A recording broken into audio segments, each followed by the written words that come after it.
going to whisper some things to you now about Crunch chocolate bars, because apparently this whispering thing is a thing that makes you feel things. It's saying something crunchy is coming in the candy wrapper language. Imagine your tongue hiking up those crispy, rocky ridges. Now, drum roll, please. Wow, that's good. Crunchy, munchy chocolate doesn't whisper. Turn up the fun with Crunch. If you're thinking, I should go for a run today, but it looks like it could rain, Sierra says save on epic rain jackets. If you're also thinking, but I can't go out in these beat-up old running shoes, Sierra says save on top brand running shoes. And if you're still thinking, but I'm also busy performing brain surgery, well then we say, you really should have led with that. Sierra, let's get moving to your local store, like now. Go!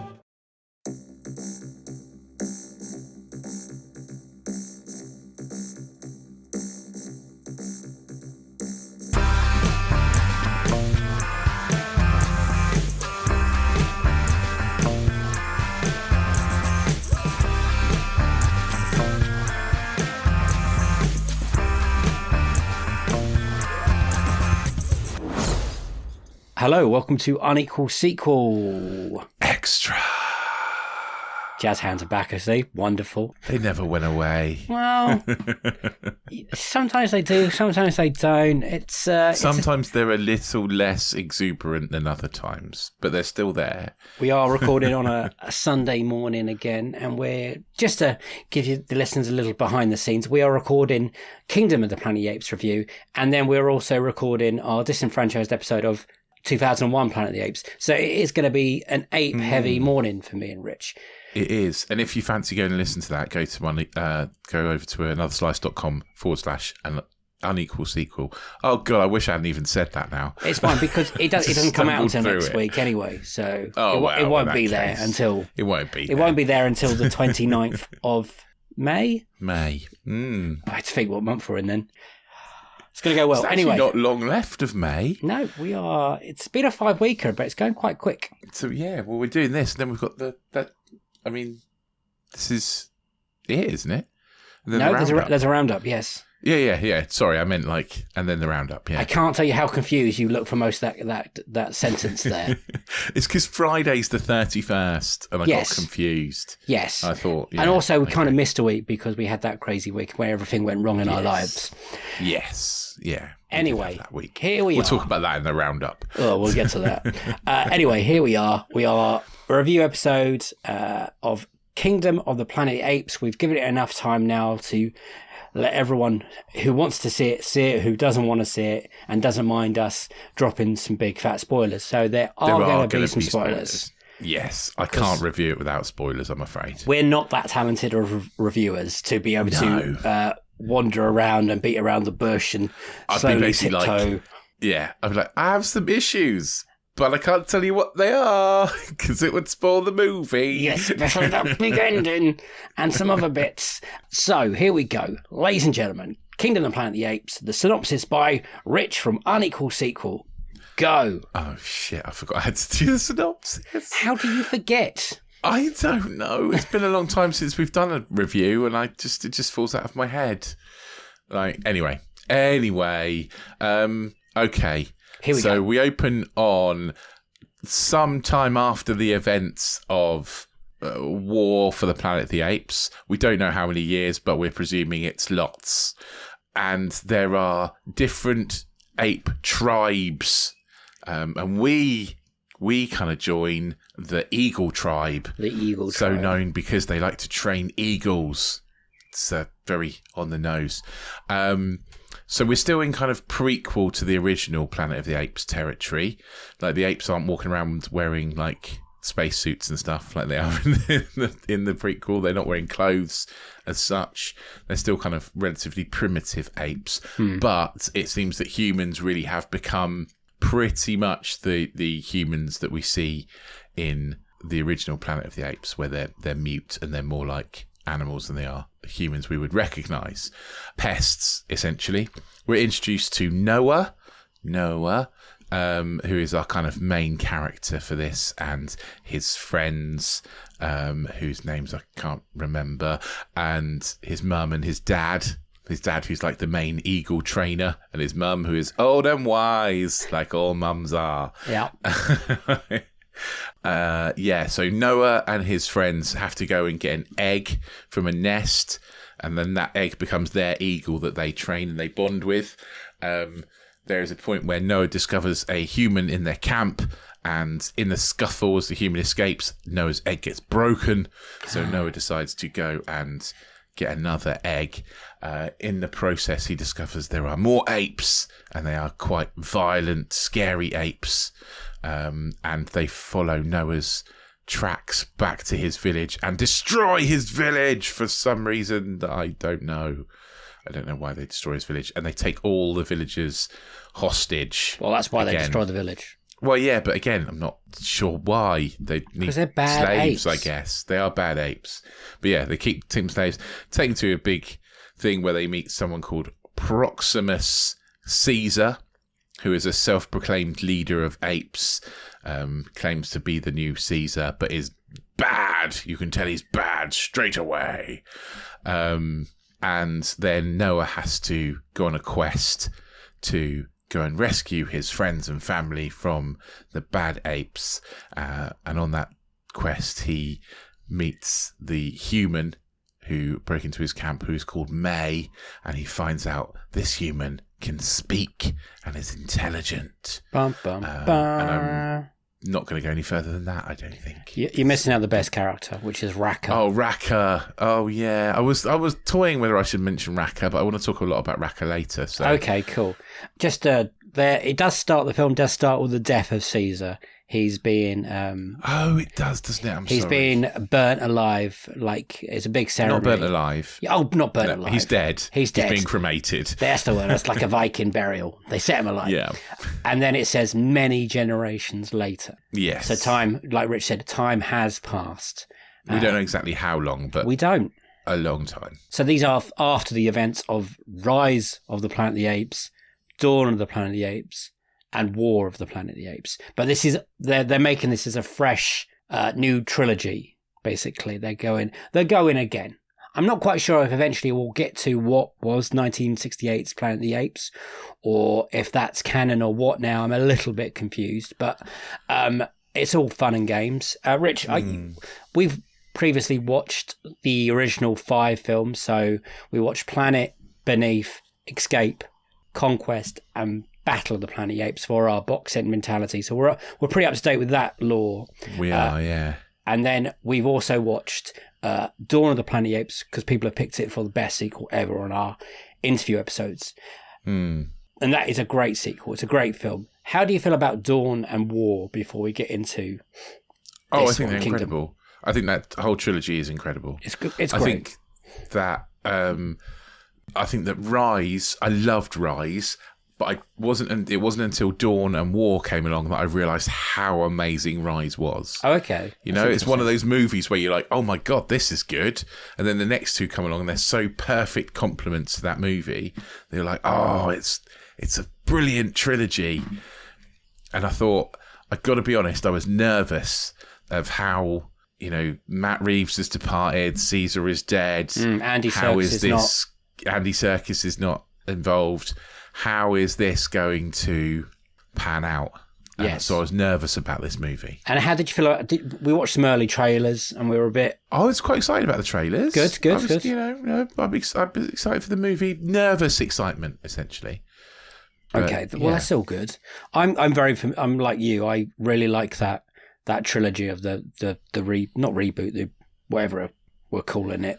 Trilogy. The recent trilogy, yeah. There we prequels. go. That's not a very sexy title of a trilogy. The recent trilogy.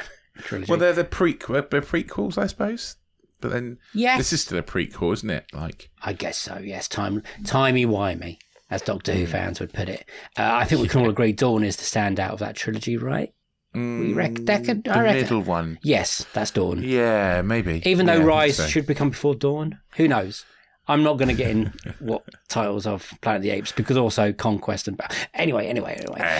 We're on to Kingdom. Like you, I was very excited. I thought, oh, brilliant, because special effects is always advancing, and the special effects in that recent prequel trilogy are great. And I can't watching this, and I'm just like, how did they get apes and gorillas and stuff to do stuff like this? It's incredible. There is a scene in the water which I think is. Hey, what? They're not real. They're not Jokes. real, Dave. Jokes. They're all mocap. I know. There is a moment with some water and Raka, the orangutan, which I think is some great CGI. Some of the backgrounds are iffy, but the apes themselves, I think, incredible. Incredible. The motion capture stuff is so good. Really good. Really technically good. And I liked the storyline. I was worried where it was going to go after the end of war, because Teaser, when they get to their end of war, Caesar is definitely injured and he's on his way out, but he has a son, and I thought they were going to do something with the son. They're not. They didn't do anything with the son. I think they did the right thing. Yeah. I think moving it. The question I have is, it says many generations later. Is that ape generations or human generations? What's the difference? Well, because chimpanzees live to 40, 50 years old, so their generations are a lot shorter than human generations, because we live to 70, 80. So two ape generations is one human generation. It's enough for everything to be overgrown, pretty much, however long that takes. I mean, I don't know how long that would take, but if it says many generations, I'm wondering if that's maybe because one of the questions I'm going to have later is about the generations and stuff. So yeah, that's one thing I'm thinking, is maybe it's many ape generations, which isn't as many human generations potentially. Okay. So yeah. Anyway, sorry, I can't remember what your question was now. I don't think there is a question, but oh yeah, I was just saying I think they did the right thing. Actually, oh yes, like the putting it many generations later, not carrying on that Caesar story, starting with new characters, fresh, building that new direction. I think that's the right thing to do. It's a new director, like you say. It's a new thing. Like we're still in prequel times, like we've said. So it's still got that flavour, but I think they did the right thing. What is smart about that original recent trilogy? Oh God, I'm going to really struggle naming these. Is that they kind of that they buy their time a little bit on each of their film. They're not rushed in any way. It feels like they feel like a very smart man's like CGI heavy film, if that makes sense, especially when it evolves around so much around the apes. I still don't think they completely trust just letting the apes do the apes things. They always have to try and squeeze a human-esque storyline in it, and I think you're going to be divided of where that human-esque storyline goes towards the end of this film. It's very much the standard hero narrative, isn't it? Young boy with daddy issues, hero narrative, right? Like that's basically what the story is. Wouldn't it have just been better a little bit, or just another example, that just have two ape tribes fighting and not had any humans this time? Because that would have been a different for an apes film. Yeah. Well, I mean, it would have been different. Isn't that what we've had in the last sort of? No, there's always been humans. There's always been humans. There's always been humans in all these ape. That's what I'm saying. I take all humans away, just for one film. Maybe I think, and then they could build on that. Because I'm not saying I didn't enjoy this. I did enjoy this film. It's a good film. It's too long. It's 2.5 hours long. I think it definitely. There's a moment just after the middle of the film when it tires a little bit, and once you get to the Proximus, is that his name? Camp, and that starts going on, and you get that cameo, which they've kept very quiet and very secret, which is good. We will spoil that very soon, and then it goes at quite an alarming rate towards the big finish. Yeah, I think there could have been some trimming and making it a leaner movie, like just over the 2 hour mark. I think would have been about right. Yes. 2.5 hours felt a bit too long. It had me looking at my watch a little bit. I'm not sure. I didn't look at my watch at all, and I wasn't looking at the wallpaper. Well, that's a good sign. Those are good signs, right? But yeah, I do think it could have been trimmed. It does get baggy in the middle. Yes. Did you enjoy it? Because I think you're a bigger fan of these films than me. I would say. I did enjoy it. I very much enjoyed it. I do. It has problems. and I have issues with it in places, but I did enjoy it. Well, that's a certainly plus. a good film to go and watch. It definitely deserves to be in this canon with these films. Is it? It's not as good as Dawn. I don't. Is it as good as any of those? No, it's not as good as any of those three. Okay. But it's still very good. It's still better than other 8 movies. Well, it's less crazy than some of them. So better than Beneath, that's for sure. It was probably better than Conquest and Battle. Well, it was nice that these kind of movies now have a budget, to be honest. Yeah, and there are nods. There are nods in there. I don't know if you saw some. They call the woman Nova. I know that. Yeah, they call the woman Nova, and also they find the doll. Do you remember in the original, right? When they go into the ancient human bit. Yeah. The caves, which looks like it could be those. Okay. The place they're trying to get into, and they find a doll. They find a doll that goes "Mama," don't they? When the original movie, and in this one they find the doll that goes "Mama." Oh wow, Rich, this is why you're here. Maybe that is the same place. That's what I thought. It could be. They're trying to place. connect them. Right. So the cast, I'm just going to do the cast a little bit. So Noah is, because they're all names you may not have heard of, I would say there is Noah played by Owen Teague. Is that how you spell his name? Owen Teague, yeah. Teague? I don't know him from anything. No, I think he's very good. Motion capture is very hard to do and they're all brilliant. Freya Allen plays Nova. Kevin Durand. I do know Freya Allen because she's from, what's it called? The Witcher. Is it The Witcher? I think that's what I read. Yes, I haven't watched The Witcher, so you know her. Yeah, she's in The Witcher, yeah. Kevin Durand plays Proximus Caesar. Now, Kevin Durand is a seasoned actor. You see him pop up lots in the last 20 years. For some reason, he's in Walking Tall with the Rock. Origins Wolverine, isn't he? Yeah. He's a working actor. There is a brilliant orangutan that appears somewhere just after the beginning called Raka. Raka is played by Peter Macon, I think, who is a voice actor, and he does something in the Orville, or from the makers of Family Guy. Okay. And I would say that's the main cast, apart from that cameo. Can we ruin the cameo yet? Yeah, go on. Let's ruin the cameo. We're going to go into spoiler territory now. It's more than a cameo, I'd say. Well, they kept it quiet. Part. Yeah, they've kept it quiet. I didn't see it. I mean, it's on IMDb, so it can't be that secret, to be honest. William H. Macy turns up as a human that is helping Proximus, or just... I would say he's like Proximus's pet human. Yes, he's accepted. And he can speak. He's accepted, yes, he can. Yeah, which is different for most humans. Yes. Raka dies valiantly in the water. Oh, mate, we need to... Spoilers. I said spoilers. I said spoilers. Okay, right. Now you're hitting on the part of the... I think they should have kept him around for a bit longer. And 100%. If they do another film, they have to bring him back because he's definitely one of the high points of this film. They got rid of him too early. Yeah, definitely. So Raka is the best thing about the movie. Raka is what links you back to the memory of Caesar. Yes. So whilst this movie is quite a simple hero's journey movie, it does also do something quite interesting, which is about how the words of someone from long ago can be twisted to meet a narrative. Oh, that is interesting. So Yes. What Proximus Caesar does is he twists the words of Caesar to apes together, essentially, apes together strong of thing, into building like an army, essentially. Whereas Raka is very much has the last remnants. He is very much the keeper of the last remnants of Caesar's true teachings. Well, he's passing on to Noah. Yeah, which he's passing on to Noah. But what I think is, considering that Noah's father has already died, again, I'm sorry if it's spoiling this movie, but that happens quite early on. Noah's father has already died. I'm not sure you also need to kill his next father figure as well. Yes. That seems too much. It seems... I was like, they're not going to kill him. They can't kill him. And then they do. And I was like, I think it's too much. It's too far.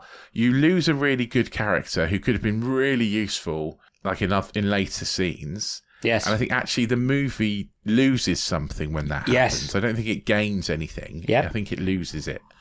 Preach, So- brother. I was absolutely devastated when that scene happened. It's a great scene, don't get me wrong. It's like, a great scene. It's really the nice. CGI of the water is made. great. Yeah, You've got gorillas absolutely, being but- gorillas, bad bastards, because they're always angry Yeah. and love to fight. And then you've got the apes and stuff. And it's great. The orangutans being they're always old and wise, orangutans, even in all these films. They're the smart ones. They are, yeah. I absolutely agree with you. Once Raka, it kind of loses not its way, but it loses something. Yeah. It loses its heart a little bit. little I think bit, is what yeah, it and is. You know? Definitely, and I know this is it loses its laughs.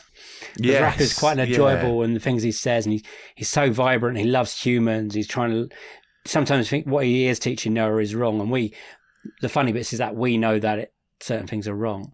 And once he departs, I don't know, it just didn't glide. Like I liked the beginning. I liked them putting this story together of that. There's this eagle tribe, and they're a little bit different. They have to get the eggs, and they have such a connection with nature and the eagles and stuff. And I thought, oh, that's an interesting route to go in.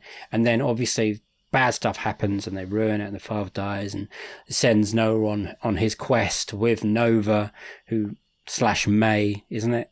Yeah, her name's May, yeah. And then there's that scene that Raka goes. I'm not going to say dies, because if they have any sense, they'll be like, oh, look, he got washed down river or something, and he's maybe survived. And that would be great. Maybe not. And then it goes into this... Spoilers. Proximus is trying to get into a underground bunker. Yes, yeah, an underground to bunker. get the human secrets, which William H. Macy has probably told him what could be in there. And May is also trying to get into the bunker. Yes. Because there's something in there that she needs to get, essentially. Because she has a shadowy... And this brings me on to my second issue with the movie. Okay. Which is May's knowledge of that technology, that bunker. Where does that come from? Because if we're talking many generations later, so say we're saying that's what, 6 ape generations? Right. That's 3 or 4 human generations, right? Right. So of the humans in she's a bunker baby. Yeah, so of the humans in war, she would be the great granddaughter of the humans in war, right? So that's quite a long time. Yes, I'm with you. That's quite a long time. Where does that intimate knowledge come from? I think we just got to take a step back of and, that bunker ruin that the she's ending. never been in. Yeah, we've got to ruin the ending and then come back to this, okay? Okay. Spoilers. This is the big spoiler. This is the ending of the film. It turns out that Nova is from another bunker. Feels like very much like Fallout, if you've seen that. And she has been sent to get some kind of disc or drive that will power her bunker. And it turns out there is key. Yeah, there's a. It's not that it'll power; it will decrypt their signals so they can talk to other bunkers. There we go. Because there's been an underground bunker, so humans have been alive for all these generations in an underground bunker. Okay. And I'm presuming other underground bunkers across the world. Yes. Because I'm presuming that their encryption key must have been damaged in that bunker or something, but they needed this encryption key. But May knows exactly where the encryption key is in the other bunker. She knows exactly where to get to it. She knows how to turn the power on. Maybe it's just like her bunker that she lives in. Yeah, but it wouldn't be, would it? I don't know. Because it's in a completely different situation. So You know, it might be where slightly she the same. lives is above ground for a start. Like, this is built into a cliff face. You know, when she goes back to where she lives, there's a whole massive building with a big metal door that she walks up to. True. Like, they're clearly very different places. But also, she's got knowledge of, 4 generations ago? Let's be Blueprints, charitable and say 4 generations. Blueprints. She doesn't have any. What they might do She back doesn't at the have camp. any with her. No, she Yeah, got but attacked. She's not the only one that went but out on the Dave, track. Go and find your way around somewhere you've never been before without a map. Mate, I can barely find my way around my house. Exactly. That's my point, right? There was no like fumbling around of going, oh, I don't know where this thing might be. This place is massive, by the way. Yeah. Absolutely massive, but I know exactly where it is, and it's going to take me 3 seconds to go and Well, find it. the film was long enough at that point. They couldn't have another 45 minutes of her go around an underground It would have been bunker. a lot. It would have, yeah, I know. I understand that, but I think maybe this film either needed to be 2 movies, if you're going to do that, Ooh. or it just needed a little bit less of the hero's journey and a little bit more of the how the fuck do we find this thing? Yeah, but we don't come to a Planet of the Apes film to watch what the humans are doing, I think. Personally, for me, it's all about the apes. No, so when you get to this I guess ending not. that there are humans and they're not just alive, then- no, not thriving, but they are. what the humans they are can doing talk. is an integral part of this story. Eventually. It's almost like that's what's going to be the next story, right? It's like the humans. It's going to be the uprising of the humans, right? Well, I guess so. Because now they can talk to each other. I presume so, but I don't know. Like It depends if we are going eventually, if we're going to turn into Planet of the Apes 1968. Because at some point the humans have to lose again, then, right? Or get nuclear, like mental mutant powers. Which Oh, yeah. I really hope don't that go doesn't that route. happen. Because that film is bananas. I would agree with you that I think the human element is the weakest part of the movie. Yes, essentially. good. Glad we can. And I think that it's definitely the weakest part. Did you like that And ending? it feels Did you win that? No. When she took the encryption key, I was like, okay, what's going on here? But then there's this like big reveal when she leaves the camp and says, I've got to go somewhere. Yeah. And then you get to and you're like, fuck, there's all these humans. And then what was your gut didn't feeling really. at that point? I felt sort of a bit meh about the ending, like a bit unfulfilled. That's a weird, it wasn't really the ending I was hoping for. What were you hoping I want to know more about Noah than I do about May. Yes. But they're making May and the humans the centre of this. I'm presuming it's going to be a trilogy. I think that's the current plan. There's going to be another one, right? Depending on how much money this one makes. But yeah, I think that seems the wrong way to me. Like, I do agree with you. We don't come to these movies to watch the human story, but the filmmakers seem to think that's the story we should be following. Yeah. I'd much rather know more about Noah and Raka and how he's going to reintegrate the true teachings of Caesar and get over, that kind of side of it than I do want to know about humans in a bunker with... I mean, do we want to see another film of humans fighting apes? No, not really. Because we've kind of just done a trilogy of that. Yeah. And no, I don't really want that, no. Well, apparently the budget was 160 million. And currently it That's not actually that big, right? Currently it's sitting at number 6 with 154 million. It'll go up a bit. I don't think it will reach the heights of like Dawn or War, which I think did a 500 plus. I'm a bit worried about those numbers. Again, we have to adjust the numbers, and I know. So first, it has to make its money back. It's not made its money back, yeah. I think it will. It will make its money back. It'll be fine. But then you've got like all the promo and stuff on top. Yes. Like, I definitely think it's a property, an IP that people like and interested in. I mean, it's been a few years since War of the Planet of the Apes, isn't it? Since like... Let me think. So, when was War? 2017, I want to say? 2017. Well done, sir. Oh, there you go. Yeah, so it's been a while, but not long enough for it to be, too long. I think it's less than 10 years. I think that's okay. That's okay. But yeah, I do worry about that budget. I do worry about that. We might not get the next. But you did enjoy it, right? I did enjoy it. I definitely did enjoy it, and I do think people should go and watch it. Like, it doesn't feel out of place from the others in the franchise, and it does have like the kernels of a good story. It's got issues, but those issues are really the human side of it rather than the ape side of it, I would say. Yes. And apart from the it doesn't really need the human story. Well, yeah, apart from Racco, yeah. This is what I was saying.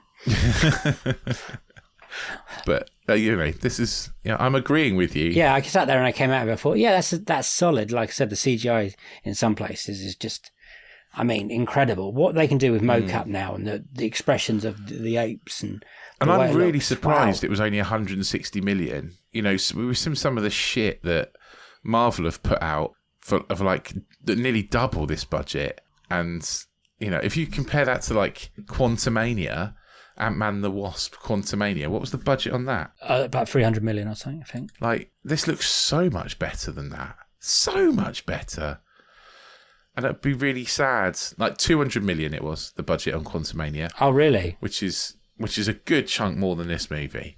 And, it would be so sad if we don't get more movies like this, which are better quality than that old nonsense. Yeah. I don't want more superhero movies, Do you want to quickly do the high or low game on the previous trilogy and this one, see, on Rotten Tomato? Oh, go on then. Okay, so we'll start with Rise of the Planet of the Apes. So I'll give you what the critics score is and then we'll go from there. So the critics score for Rise of the Planet of the Apes is 82%. So is Dawn of the Planet of the Apes higher or lower than 82%? I would say higher, but not by much. Dawn is 91%. Ooh. War of the Planet of the Apes, higher or lower than 91%? I think a little lower than Dawn, but still in the respectably high 80s. 94%. So it's higher. Whoa, really? Yeah. War is higher. Wow. I'm surprised by that. I'm just going to say the audience score for Rise was 77, Dawn was 88, and War was 84. It's a solid trilogy. Now the new one, higher or lower than 94%. I may have to say it's going to be lower than 94%, and it's not been out that long, I suppose, is it? It's got 272 reviews, so it's quite a lot. Okay. But definitely lower, but still high 80s, I think. 81%. Okay, so low 80s. Solid. So the lowest of the four. Yes, currently. Yeah, which I think is probably fair. I think it's fair. The audience score is 79%. So they're both very similar. Yeah. It's a thinking man blockbuster kind of thing, these films. The best trying to, it's kind of, they're not dumb in any way, I don't think. No, definitely not. And they do have this blend of being entertaining and thoughtful, and the technical side's always good, and it's always makes you think of the themes and stuff. And I very much, I would like to see another one. I'm very much now really intrigued to see where they go with that ending. As much as I would like more of the film to focus on the apes and their growth, part of me is oh, humans. I am a human. How would I survive? What would I do? And I just hope they don't overtake a story which is called of the Apes kind of thing. What? Any suggestions of the names before we finish of the next one? Oh God, mate! No. Uprising of the Planet of the Apes. We've already had Rise, though, haven't we? Yes. I want to stay away from that. Birth? No, that's Rise again. Empire of the Planet of the Apes. Oh well, that's just what's one above Kingdom? I don't know. All right. Dark Side of the Planet of the Apes. Oh. Return to the Planet of the Apes. Haven't we had that? No, it just sounds like we should. Yeah, it does sound like we should. Mysteries of the Planet of the Apes. Yeah. Imposters of Planet of the Apes. Please, Hollywood, keep making these movies. Movies like these. Please. I think there's a place for them, which is good. I hope so. I hope this movie starts to make a lot more money. Yeah. That is a recommendation from us, though, isn't it? And Definitely. we have to rate it ourselves, actually, I've just remembered. Yes. So out of 7. Are we going to I thought we were going to do Unequal Sequel. Oh, Unequal Sequel out of 7. What do you want to do? Yeah, it's not as good as War, is it? No, so it's Unequal. So it's Unequal, but not by much. And I would give it... Out of 7. A strong 5.5 Whoa. out of 7. Okay. Yeah. You enjoyed it more than me. I think I was going to give it 4.5. Is that good? No, it's better than 4.5, definitely. It's in my... It's probably... Out of the sequel? Probably my favourite sequel of the year so far. Oh, wow. I think it is. I've been disappointed by so much this year that I was looking forward to. I can't think of a better sequel that we've seen this year. Well, the only one that can really come to mind is Dune 2 at the moment. I think I would watch this over Dune 2. Which is very similar. It's like a smart man's, well made. I think the problems with Dune 2 are bigger than the problems with this. Wow. Okay. But that's just So that is a recommendation. I'm going to say 5 out of 7. So that's pretty strong, and it is an unequal sequel, but not hugely. Just that trilogy is great, and people should watch it. I think sometimes I don't know if the Planet of the Apes, what happened between 1968 and 2012 or whatever when Rise came out. The reputation was damaged forever, kind of thing. Between because Escape to the Planet of the Apes is great, but Conquest, Battle, Beneath, even the 2001 Tim Burton's film held it back a bit. So I think, but if people have watched the other three, then they all know that these are good films and should be watched. I will always watch ape movies. Oh, mate, you're a big ape fan. I'm a staunch defender of all these movies, and if you want to hear me defend the indefensible, then you need to go to anotherslice.com/unequal sequel, pay your $2.99 subscription, and hear me attempt in some way to defend a movie that I know is crap. In the Tim Burton 2001 Planet of the Apes, I know it's rubbish, but there's still some fun in there. There's still some fun to be. We're about to have that discussion. You can go and hear me do that. That's exciting. And also hear him try to defend Battle and Conquest and... No? Well, yeah, absolutely. You can go and listen to our review of the full Apes franchise, the original franchise, the 60s and 70s franchise, on Disenfranchised over on Another Slice.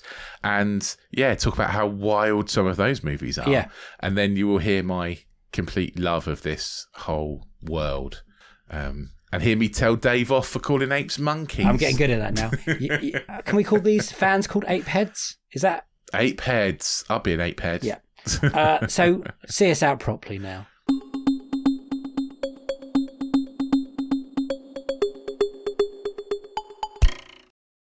Well, I've already done the Another Slice bit, so I don't need to do that again. But if you want to be an Another Slice subscriber, get on over there, join up. There's really exciting things coming on Another Slice. We had some news the other day, and it's all sounding incredible over on Another Slice. So get in while you can, because it's going to go massive. And also, if I were you, I would probably hit the subscribe button and the auto download button on your pod player of choice, because Series 6 is here. It's arrived. Series 6 is out right now. We've started it. Episode 1 was out on Monday. So you've had 2 episodes from us this week. And if you're Another Slice subscriber, 3 episodes. Crazy. Next week you have 4. That's even more mental. 4. That's even it's even worse. Yeah.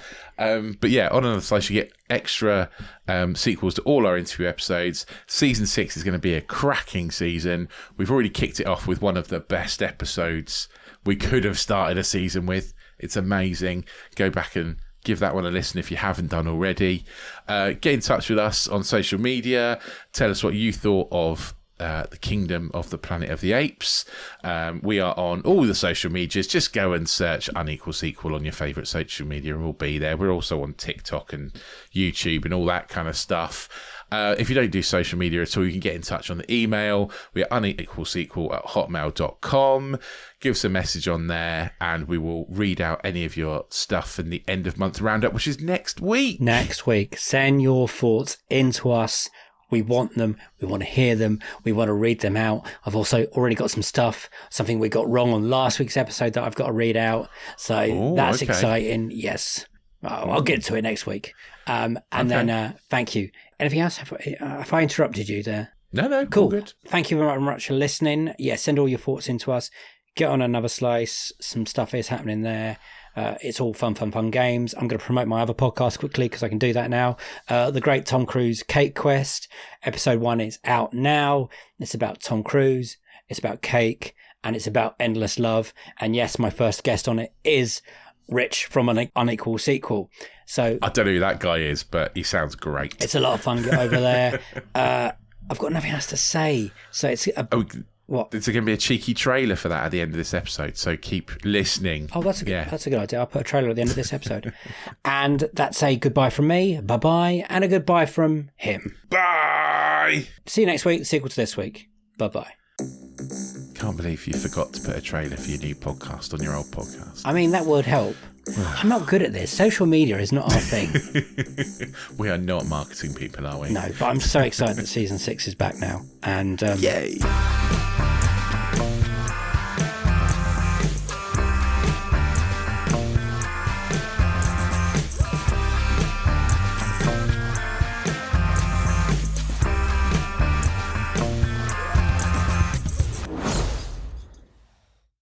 Okay, here we go. I've been told to make a trailer, and they said to make it impactful and memorable. So here we go. My name is Dave Curtis, and I will guarantee you probably haven't heard of me, but I host a podcast called Unequal Sequel, and I love movies. Well, this is a new podcast. If you do something, it's better to do something impossible, because it feels good. Well, I've set myself a mission impossible. You'll see why that's clever in a minute. You may not know it, but Tom Cruise sends loads of people a cake at Christmas. I have set myself a quest to get Tom Cruise to send me that cake. How, you're asking? How, Dave? How is that going to happen? Well, you have to listen to the podcast and find out. That's literally what the podcast is about. It's about Tom Cruise, his career, and me getting the cake from Tom Cruise. Sounds fun, doesn't it?